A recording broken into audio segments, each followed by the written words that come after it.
오늘은 십자가 하나님 나라의 문을 열다라는 제목으로 말씀을 나누겠습니다. 사랑하는 성도 여러분, 이 시대에 가장 비극 중 하나는 하나님의 나라가 매우 피상적으로 여겨진다는 데 있습니다. 불과 몇십 년 전만 해도 이 조국 교회는 하나님의 나라, 즉 천국을 과할 정도로 너무 내세적으로만 받아들인다, 한쪽으로만 쏠려 있다는 비판을 받을 정도로 굉장히 관심이 있었습니다. 하나님 나라는 죽어서만 가는 내세적인 나라일 뿐 아니라 지금 우리 삶 속에 역사하는 현세적인 나라이기도 하다는 그런 비판을 받을 정도로 그래도 있었단 말이에요. 이를 함축적으로 가장 잘 담은 말이 영어로 already but not yet 이렇게 되죠. 벌써 그러나 아직은 아닌이라는 그런 개념이 하나님 나라를 요약해주는 그런 개념이에요. 하나님 나라는 예수님께서 이 땅에 오심으로 이미 시작되었지만 아직 완전히 이루어진 것은 아니라는 개념이죠. 지상의 성도들은 이 둘 사이에 껴 이 땅에서 하나님의 나라를 추구하고 누리지만 아직 완전히 성취된 것은 아니기에 기대와 소망 가운데 하나님 나라의 완성을 기다리는 자들입니다. 이 사실을 잘 알아서 지상 성도들에게 가장 합당한 지침을 제공한 자가 사도 베드로입니다. 여러분, 베드로후서 3장 10절로 14절을 교독으로 읽어봅니다. 그러나 주의 날이 도둑같이 오리니 그날에는 하늘이 큰 소리로 떠나가고 물질이 뜨거운 불에 풀어지고 땅과 구중에 있는 모든 일이 드러나리로다. 이 모든 것이 이렇게 풀어지리니 너희가 어떠한 사람이 되어야 마땅하냐? 거룩한 행실과 경건함으로 하나님의 날이 임하기를 바라보고 간절히 사모하라. 그날에 하늘이 불에 타서 풀어지고 물질이 뜨거운 불에 녹아지려니와 우리는 그의 약속대로 의가 있는 곳인 새 하늘과 새 땅을 바라보도다. 그러므로 사랑하는 자들아, 너희가 이것을 바라보나니 주 앞에서 점도 없고 흠도 없이 평강 가운데서 나타나기를 힘쓰라. 아멘. 그러나 이 시대는 하나님의 나라가 그토록 사모되고 또 기다림과 소망이 되는 나라가 아닌 것 같아요. 저만 그런지 모르겠는데 여러분은 어떤지 모르겠습니다. 여러분은 하나님의 나라를 사모가 되고 소망이 되고 막 그 온도 자체가 높은가요? 이는 곧 하나님을 향한 영적 온도와 같이 갑니다. 하나님을 향한 영적 온도가 냉랭해지면 질수록 그분께서 통치하시고 또 다스리시는 나라 또한 그리 와닿지가 않아요. 그러니까 있긴 있고 그걸 믿긴 믿는데 그렇게까지 막 와닿지 않는, 옛날 일제시대 때 6.25 때 막 그렇게 와닿지가 않는다. 대신 그 자리는 세상 나라에 대한 열정과 관심이 차지합니다. 이 시대 한국 사람들, 특히 젊은이들 계층에서 오래전부터 자주 쓰는 말이 헬조선이라는 말입니다. 어제 구글 검색을 찾아보니까 헬조선의 뜻이 한국이 지옥에 가깝고 전혀 희망이 없는 사회, 한국이 지옥과 비견될 정도로 살기 나쁜 나라, 이게 헬조선의 뜻이더라고요. 기성세대가 대부분 차지하고 있는 일자리에 이 젊은 세대는 웬만한 스펙이 아니고서는 비집고 들어갈 자리가 없습니다. 그러다 보니 일찍이 직장도 결혼도 자녀도 집도 포기할 수밖에 없는 3포, 5포, 7포, 심지어는 M포 세대라고 할 정도로 그런 말이 이제 공공연하게 이미 오래됐어요, 이런 얘기들은. 그러나 한국 사회는 단군 역사 이래 그 어느 시대보다 풍요로운 사회를 맞이하고 있다고도 얘기를 합니다. 여기서 이제 기성세대와 젊은 세대 사이에 또 이해 충돌이 일어납니다. 우리 때는 말이야 라는 이 라떼 시리즈, 그거 하면 젊은 세대는 그런 얘기하는 기성세대를 이제 꼰대로 비꼬죠. 아니, 학원날 왜 저런 꼰대 같은 말을 저렇게 그런 말만 할까? 지금이 중요한데 어느 쪽 얘기를 하는 거야? 이런 생각을 하는 거죠. 반면 기성세대가 볼 때는 젊은 세대가 너무 유약해 보이는 거예요. 젊어서 고생은 사서도 한다는데 악착같이 살면 못 살 게 뭐야? 응? 우리 때는 아무것도 없어도 다 해냈다고. 봐, 지금 그래도 다 해주잖아. 부모 세대는 그래도 해준다고 생각하는 거죠. 왜 못 살아? 이 악물고 살면 못할 게 뭐 있어? 막 이렇게 얘기하는 거죠. 여기서 이제 갈등이 시작해요. 기성세대가 겪는 빈곤과 결핍은 어떻게 보면 절대적 빈곤에 가까워요. 그러나 오늘날 젊은 세대가 겪는 빈곤은 상대적 빈곤에 가깝습니다. 기준점이 다르다 보니까 이 상황을 이해하는 관점이 좀처럼 좁힐 수 없는 이 세대적 간극이 있습니다. 절대적 빈곤의 시대에는 몸은 힘들어도 마음은 그리 힘들지 않아요. 왜냐하면 다 그렇게 사니까, 주변이 다 그렇게 사, 절대적 빈곤이니까. 옛날 50년대, 60년대, 70년대면 다 힘든 거예요. 몸은 힘든데 다 힘드니까 상대적으로 마음은 덜 힘들어. 다 힘드니까. 그리고 절대적 빈곤이란 말은 동시에 앞으로 가능성과 기회 또한 많이 주어진다는 말이기도 합니다. 많이 이제 자리가 많이 있는 거예요. 올라갈 자리 그런 게 많은 겁니다. 그런 상대적 빈곤은 개념이 완전 달라집니다. 절대적 빈곤은 아닙니다. 요새 여러분 못 먹고 사는 사람 별로 없어요. 그러나 이젠 빈부의 차이가 너무 나버렸습니다. 도저히 따라갈 수 없는 상황이 되었죠. 여기에서 자리도 없어요. 삐죽고 들어갈 자리가 없어요. 그러니까 소망이 없는 거죠. 비전이 없는 거, 꿈이 없는 겁니다. 여기에서 오는 박탈감, 비교의식, 절망감, 이것은 마치 막다른 골목에 서 있는 듯한 이 삶의 무게를 가져다 주는 것. 코로나19는 여기에 기폭제 역할을 하고 있죠. 그러니까 어려운 거예요. 그러나 이 두 세대 모두 동일한 함정에 빠져 있습니다. 무엇일까요? 이 시대 정신이라는 것. 이 세상 문화에 흠뻑 빠져 있다는 겁니다. 우리나라는 어찌되었든 G7 클럽 멤버하고 어깨를 나란히 할 정도로 지금 수준이 올라와 있습니다. 1인당 국민소득이 여러분 3만 불이 넘었어요. 여하튼 간에 차에 대한, 집에 대한, 가구에 대한, 또 어때요? 여행, 먹거리, 각종 문화생활, 또 골프가 이미 일반화되고 있는 상황에서 이제 어디로 갑니까? 해양 레저로 들어가는 이런 시대에 들어와 있다는 거예요. 조금 더 지나면 우주 시대로 향하게 될 겁니다. 우리나라에서도 우주 여행하는 사람 나옵니다. 이제는 TV 제작자들도 이런 시대 변화에 어떤 선호와 기호에 맞춰서 맞춤식 프로그램을 막 쏟아내고 있죠. 여러분 TV 보면 이제는 예전에 있던 것들 안 합니다. 새로운 것들, 트렌드가 막 이제 쏟아내고 있는 거예요. 이미 우리나라가 그렇게 들어가 있다는 걸 보여주는 거죠. 수준 자체가 달라진 거죠. 풍요 사회가 되면 될수록 상대적 빈곤감은 더 심화되고 갈등과 분열 양상은 더 극심해집니다.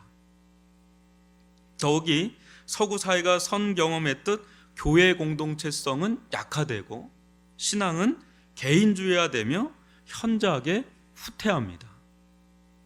신앙의 색깔마저 변하는데 내세보단 현세에 지대한 관심이 생깁니다. 이제 옛날하고 다른 거죠. 더 이상 하나님의 나라는 주된 관심거리가 아닙니다. 내가 죽을 것 같을 때는 하나님 나라밖에 소망이 안 되는데 너무 살만한 나라가 되면 이게 약화되고 이게 강화되는 거죠. 이제 사이드로 밀려나서 구원의 추가 옵션 정도로 여겨지는 거예요. 아예 부정하지는 않는데 절대시 여기던 것들이 상대화되면서 교회는 서서히 약화됩니다. 간혹 큰 교회가 나오긴 하나 비둔해진 것일 뿐 전체적으로 약골 교회로 체질이 바뀝니다. 이제 서서히 우리 목회자들 사이에서도 이젠 대형 교회가 나오지 않는 시대로 들어갔다. 이런 얘기를 공공연히 합니다. 이미 기성교회는 이제 올라가 있는 교회들은 있지만 새롭게 일어나는 교회는 없을 거다. 이것이 선진 사회로 진입하면서 한국 사회와 조국 교회가 겪는 진통입니다. 예수님께서 마지막 시대 징조에 대해 말씀하셨죠. 누가복음 17장 26절로 30절을 한 절씩 교독해 봅니다. 노아의 때에 된 것 같이 인자의 때에도 그러하리라. 노아가 방주에 들어가던 날까지 사람들이 먹고 마시고 장가들고 시집가더니 홍수가 나서 그들을 다 멸망시켰으며 또 롯의 때와 같이 사람들이 먹고 마시고 사고 팔고 신고 집을 짓더니 롯이 소돔에서 나가던 날에 하늘로부터 불과 유황이 비오듯 하여 그들을 멸망시켰느니라. 인자가 나타나는 날에도 이러하리라. 아멘. 사탄의 마수는 생각보다 교묘하고 강력합니다. 우리는 이를 제대로 분간할 수도 막아낼 수도 없습니다. 이 시대 흐름을 타지 않으면 도태되는 것은 시간 문제이기에 악착같이 살아야만 버틸 수 있습니다. 그러다 보니 삶의 스트레스는 그 어느 시대보다 극심합니다. 조금만 건드려도 어디서 터져도 터질 이 시한폭탄 같은 이들이 한둘이 아닙니다. 누구를 돌볼 마음의 여유가 없습니다. 지극히 자기중심적 시대에 살기에 날마다 보이지 않는 총성이 울립니다. 우리의 마음은 산으로 들어가지 않는 이상, 자연인이 되지 않는 이상 이 세상 흐름에서 자유로울 수가 없습니다. 그런 십자가는 이 모든 세상의 힘, 이 사탄의 힘을 색출해서 파쇄시키는 권능과 권세가 있는 줄 믿습니다. 다시 한번 여러분 골로새서 1장 13절로 14절을 교독으로 읽어봅니다. 그가 우리를 흑암의 권세에서 건져내사 그의 사랑의 아들의 나라로 옮기셨으니 그 아들 안에서 우리가 속량 곧 죄사함을 얻었도다. 아멘. 여기 우리가 주목할 단어가 있습니다. 첫째는 흑암의 권세입니다. 둘째는 건져내사 옮기셨으니입니다. 셋째는 속량 곧 죄사함을 얻었도다입니다. 이 단어들을 자세히 보시면 다 힘 대 힘, 강 대 강의 대결 구도가 있음을 알 수 있습니다. 먼저 흑암으로 표출되는 권세는 무엇일까요? 이 권세는 분명 존재하는 어둠의 권세이지만 사람들이 쉽게 간파할 수 없는 권세입니다. 또 안다고 해도 이것을 부정적인 권세로 여기지 않습니다. 흑암의 권세는 이 세상 나라를 장악하고 있는 근본 힘입니다. 이 힘은 근본이 하나님을 대항하는 힘으로 제 힘이요 사탄의 힘이요 사망 권세입니다. 이 우두머리들을 중심으로 수많은 하수인들이 촘촘히 구조화되어 있는 것이 바로 우리가 직면하고 있는 이 세상입니다. 그런데 이 힘이 어찌나 강한지 모릅니다. 우리 스스로는 절대 이 강력한 세력으로부터 벗어날 수 없습니다. 여러분, 우리 마음 또 우리 생각, 이게 내 마음과 내 뜻대로 되던가요? 여러분, 나는 이런 생각을 품고 싶지 않은데, 나는 이런 마음 품고 싶지 않은데 그게 내 마음과 내 뜻대로 안 돼요. 나도 컨트롤을 못하는데 뭐 다른 사람은 아예 할 수도 없죠. 이 세상이 내 마음대로 내 뜻대로 되는 것 같아도 하나 내 마음대로 내 뜻대로 되지 못하는 이유가 그거예요.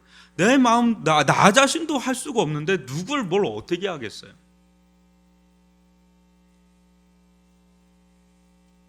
여러분, 그만큼 내 마음, 내 생각, 또 영혼의 깊은 내 영혼의 깊은 것이 그 어떤 세력에 강력하게 사로잡혀 있다는 거예요. 지금 이걸 피부적으로 알기 쉽게 얘기를 하는 겁니다. 우리는 존재 자체가 흑암의 권세에 강력하게 사로잡혀 있습니다. 저도 예수님을 만나기 전까지는 제가 사로잡혀 있는지 몰랐어요. 20년 동안. 근데 예수님을 만나고 하나님을 만나고 나니까 이 제 세력이 얼마나 강력한지, 이 사탄의 세력이 얼마나 강력한지 그제서야 알게 된 거지. 사로잡혀 있는 자는 몰라요. 사로잡힌 데서 나와야 그거를 이제 알게 되는 거죠.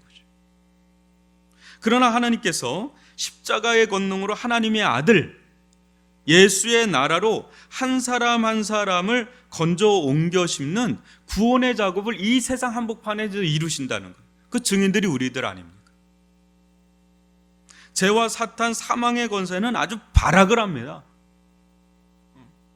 절대 자기 손아귀에 들어온 자들을 빼앗기고 싶지 않죠. 물귀신 작전으로 같이 들어가야 되는데 무적행으로 여기서 빠져나가는 걸 견디질 못하는 거죠. 어떻게든 교회를 죽이고 싶은 거죠. 최후의 발악을 하는데 어때요? 십자가의 권능 앞에 흑암의 권세는 마치 삼손을 잡고 있던 가느다란 실같이 다 풀어지죠. 십자가는 권능입니다. 십자가는 능력이에요. 이 십자가의 능력이 임한 자는 사탄의 권세가 어떻게 할 수가 없는 거죠. 여러분, 시편 1편 1절로 3절은 이를 가장 잘 보여주는 대목입니다. 또 교독을 한번 해볼게요. 복 있는 사람은 악인들의 꾀를 따르지 아니하며 죄인들의 길에 서지 아니하며 오만한 자들의 자리에 앉지 아니하고 오직 여호와의 율법을 즐거워하여 그의 율법을 주야로 묵상하는도다. 그는 시냇가에 심은 나무가 철을 따라 열매를 맺으며 그 잎사귀가 마르지 아니한 같으니 그가 하는 모든 일이 다 형통하리로다. 사랑하는 성도 여러분, 어떻게 사람이 악인의 꾀를 따르지 않을 수 있겠습니까? 어떻게 죄인의 길에 서지 않을 수 있겠습니까?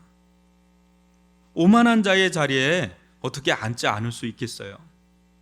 이는 태생적으로 불가능합니다. 우리는 태생적으로 복 있는 자들이 아닙니다. 우리는 하나님 없이 태어난 악인들입니다. 똑같이. 이런 우리가 어떻게 오직 하나님의 말씀을 즐거워할 수 있는 자가 될 수 있겠어요? 이런 우리가 어떻게 세상 다른 모든 좋은 것들을 마다하고 하나님의 말씀이 너무 즐거워서 주야로 묵상할 수 있는 자가 될 수 있겠어요? 이것은 불가능한 일입니다. 우리는 태어날 때부터 이런 자라고 딱 태어난 것 같이 착각을 하는데 우리 원래 그랬던 자 아니잖아요. 우리도 악인이었고 죄인이었고 오만한 자였잖아요. 시편 기자는 복 있는 자에 대해 묘사할 때 모두 수동태로 씁니다. 무슨 말이냐면 그 스스로 복 있는 자로 태어나거나 노력으로 된 게 아니라는 거예요. 복 있는 자는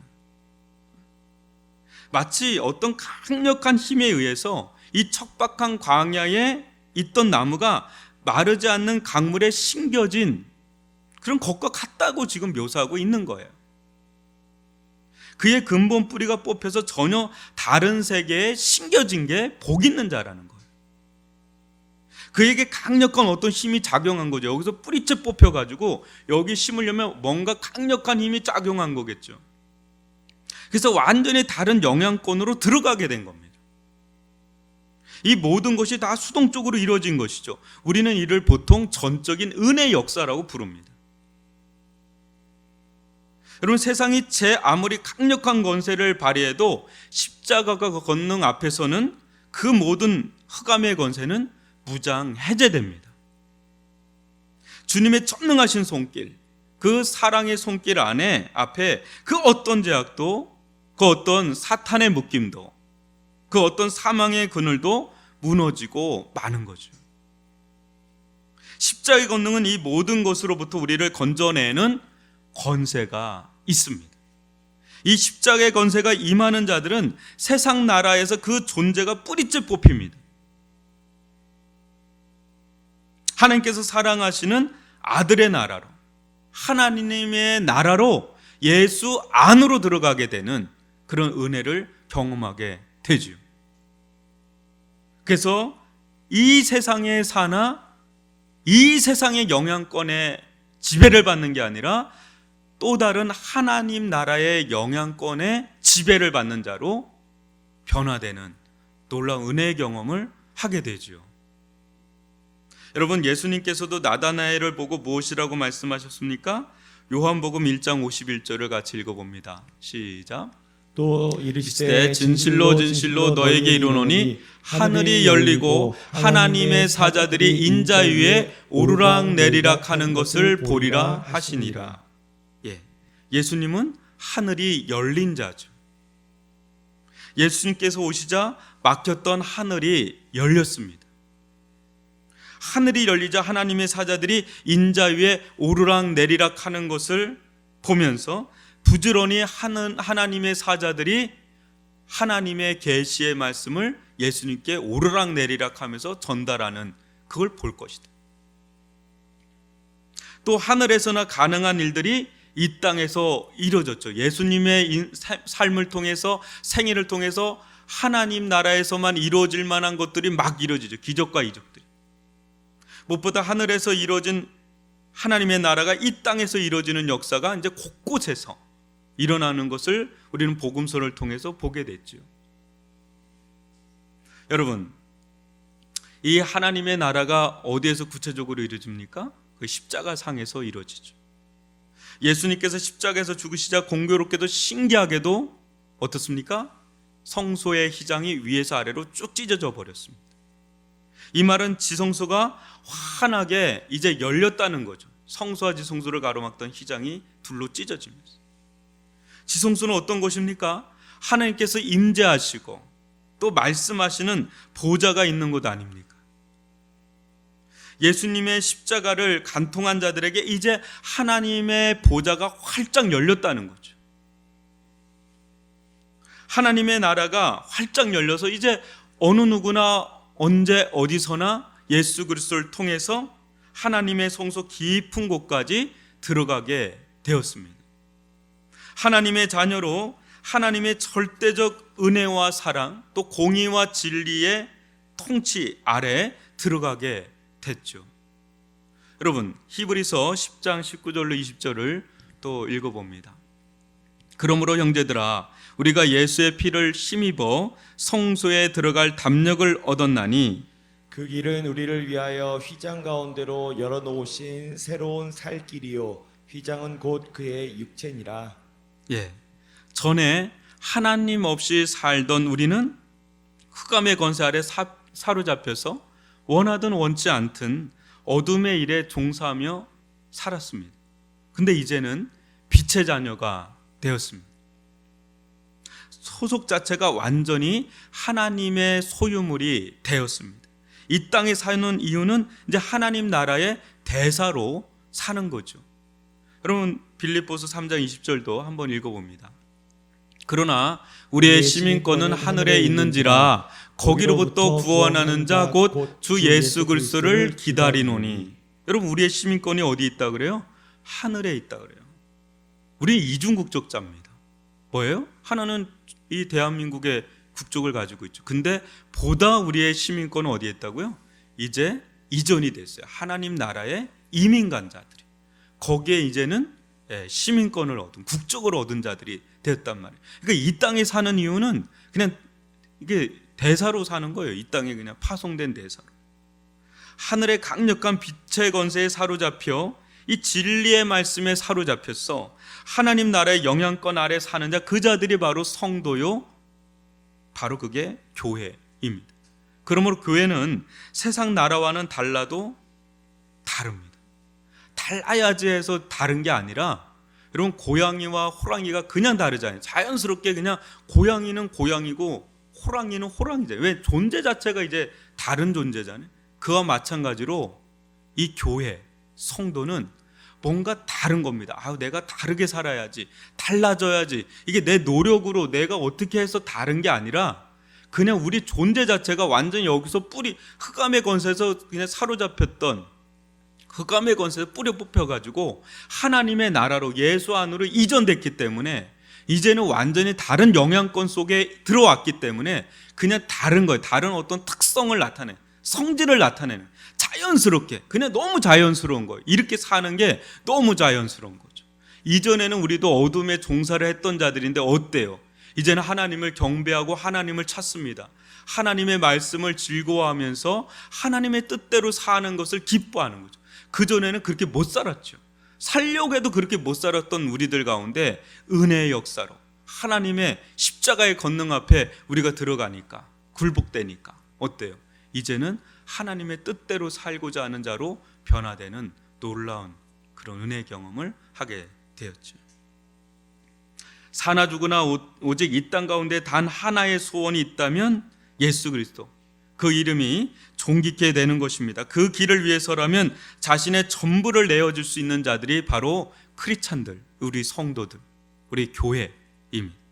빌립보서 1장 20절로 21절을 교독으로 읽어봅니다. 나의 간절한 기대와 소망을 따라 아무 일에든지 부끄러워하지 아니하고 지금도 전과 같이 온전히 담대하여 살든지 죽든지 내 몸에서 그리스도가 존귀하게 되게 하려 하나니 이는 내게 사는 것이 그리스도니 죽는 것도 유익함이라. 여러분, 무엇이 사도 바울을 이렇게 만든 것입니까? 자기 스스로입니까? 아닙니다. 십자가의 능력, 십자가의 권세, 십자가의 권능이 사도 바울을 이렇게 만든 장본입니다. 십자가는 우리의 영적 체질을 완전히 바꿔버립니다. 십자가는 우리로 전천후 그리스도인으로 완전히 무장시켜버립니다. 십자가는 세상의 헛됨과 어둠을 폭로하고 예수의 발 앞에 꿇어 엎드리게 합니다. 십자가는 불멸의 복음이고 십자가는 절대 불패입니다. 십자가는 이 땅 가운데 하늘의 문을 여는 마스터 키입니다. 십자가의 복음으로 중무장해서 세상을 이기고 또 하나님의 나라를 누리는 전천후 그리스도인들로 우리의 영적 체질이 계속해서 바뀌어 나가고 강화되어 나가고 이 땅 가운데 하나님의 나라를 잃어버리고 살고 하나님의 나라가 그렇게 와닿지 않고, 그러니까 이 세상에 없지 않아 오염되고 전염되고 영향을 받는 이런 나약한 그리스도인들이 아니라 십자가 속에서 하늘의 강력한 영향권 속에서 살아가는 전천후 그리스도인들이 되는 중무장한 자들이 되기를, 십자가의 군사가 된 자들이 되기를 주님의 이름으로 축원합니다.